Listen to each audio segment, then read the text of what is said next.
Breaking news చూస్తున్నారు. 6 గ్యారంటీల్లో మరో హామీ అమలుకు సిద్ధమవుతోంది రేవంత్ సర్కార్. 18 ఏళ్లు నిండిన అమ్మాయిలకు స్కూటీలు ఇస్తామంది కాంగ్రెస్. పైలట్ ప్రాజెక్టుగా కొన్ని నియోజకవర్గాల్లో ప్రారంభించే ఛాన్స్ కనిపిస్తోంది. ఇందుకోసం 300 కోట్ల రూపాయల వరకు అవుతుందని చెప్పి అంచనా వేస్తోంది.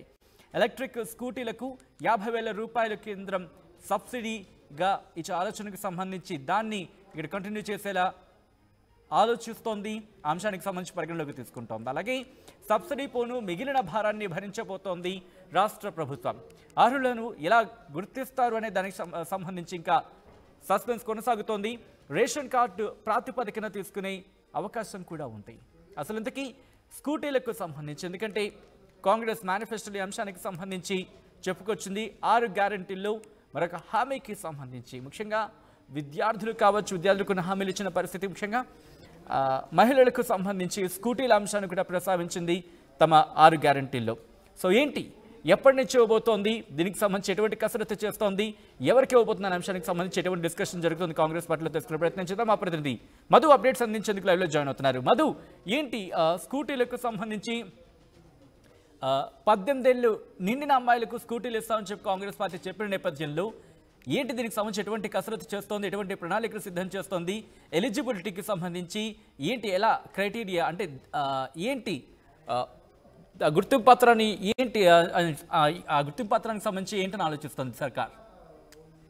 ఎగ్జాక్ట్లీ, నిజంగానే 18 సంవత్సరాలు నిండినటువంటి యువతులకు ఎలక్ట్రిక్ స్కూటీలు ఇస్తామంటూ ప్రభుత్వం, ఇప్పుడు ఏర్పడినటువంటి ప్రభుత్వం గత ఎన్నికల హామీలు ఇచ్చింది. చాలా కీలకమైనటువంటి హామీగా భావిస్తుంది. యువ ఓటర్లను తమ పార్టీ వైపు తిప్పుకునేలా కాంగ్రెస్ పార్టీ నిర్ణయం తీసుకుంది. అందులో భాగంగా అధికారంలోకి వచ్చింది. ఇప్పుడు ఆ హామీ నిలబెట్టుకోవాల్సినటువంటి పరిస్థితి కాంగ్రెస్ ప్రభుత్వానికి ఉంది. సో ఆ విషయం పైన కసరత్తు చేస్తా ఉంది. మొదటగా ఎవరికి ఇవ్వాలి, ఎందుకంటే గ్రామీణ ప్రాంతాల్లో మొదట ప్రారంభించాలా, లేదంటే అర్బన్ ప్రాంతాల్లో ప్రారంభించాలా? ఒకవేళ గ్రామీణ ప్రాంతాల్లో ప్రారంభిస్తే మొదటగా ప్రభుత్వ కళాశాలలకు సంబంధించినటువంటి విద్యార్థులను మొదటగా సెలెక్ట్ చేయాల్సినటువంటి సిచ్యువేషన్ ఉంది.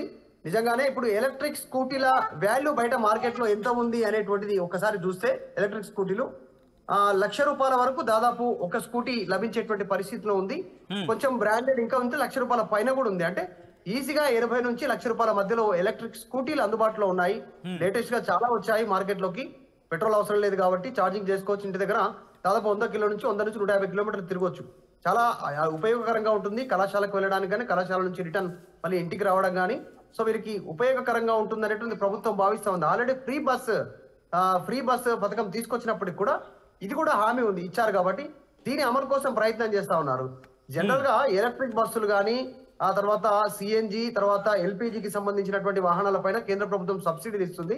ఇప్పుడు ఎలక్ట్రిక్ సంబంధించిన వాటిపైన 50 to 60% సబ్సిడీ ఇచ్చేటువంటి కార్యక్రమాలు ఉన్నాయి. మరి 2 వీలర్ మీద ఎంత ఉంది ఎగ్జాక్ట్లీ మనకు కూడా తెలీదు. 2 వీలర్ మీద ఎంత మేర కేంద్ర సబ్సిడీ ఉంది అనేటువంటిది ఇప్పుడు 50% అంటున్నారంటే 50% సబ్సిడీ తీసుకుంటే మరొక 50,000 రాష్ట్ర ప్రభుత్వం ఆర్థిక భారాన్ని భరించాల్సిన పరిస్థితి ఉంటుంది. సో ఎంతమంది విద్యార్థులు ఉన్నారు, జూనియర్ కళాశాలలో చదువుకునేటువంటి విద్యార్థులు ఎంతమంది, డిగ్రీ చదువుకునేటువంటి విద్యార్థులు ఎంతమంది, అసలు ఏ ప్రాతిపదికన ఇస్తారో, జూనియర్ విద్యార్థులకు ఇస్తారా, డిగ్రీ చదువుకునే విద్యార్థులకు, తర్వాత ఇంజనీరింగ్ చదువుకునే విద్యార్థులకు కూడా ఇస్తారా? చాలా మంది ఎక్కువ స్థాయిలో ఎంసెట్ రాసి తర్వాత ఇంజనీరింగ్ చేస్తా ఉన్నటువంటి పరిస్థితి, చాలా మంది డిగ్రీ చేస్తా ఉన్నారు, ఇంకా ఇంటర్మీడియట్ చదువుతా ఉన్నటువంటి పరిస్థితి. సో దాదాపు పురుషులతో పోలిస్తే మహిళల పర్సెంటేజ్ కూడా దాదాపు అదే స్థాయిలో ఉంది రాష్ట్ర వ్యాప్తంగా చదువుకుంటున్నటువంటి అమ్మాయిల ప్లేస్ లో. కాబట్టి వీరికి గుర్తింపు ప్రాతిపదిక ఎలా ఉంటుందనేటువంటిది కూడా చర్చ కొనసాగుతోంది. అన్ని పథకాల లాగానే దీనికి కూడా బీపీఎల్ కార్డు, అంటే బియ్యం కార్డు, రేషన్ కార్డునే ప్రాతిపదిక తీసుకుంటారా, తెల్ల రేషన్ కార్డుని?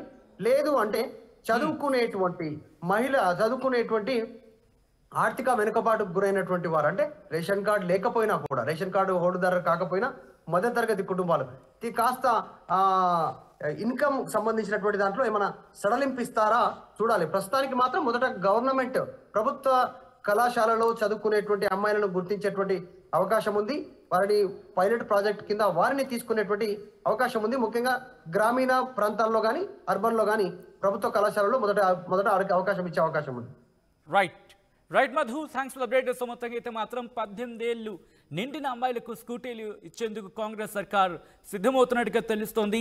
పైలట్ ప్రాజెక్టుగా కొన్ని నియోజకవర్గాల్లో ప్రారంభించి అవకాశాలు కనిపిస్తున్నాయి. ఇందుకోసం 300 కోట్ల రూపాయల వరకు అవుతుందని చెప్పి అంచనా వేస్తోంది.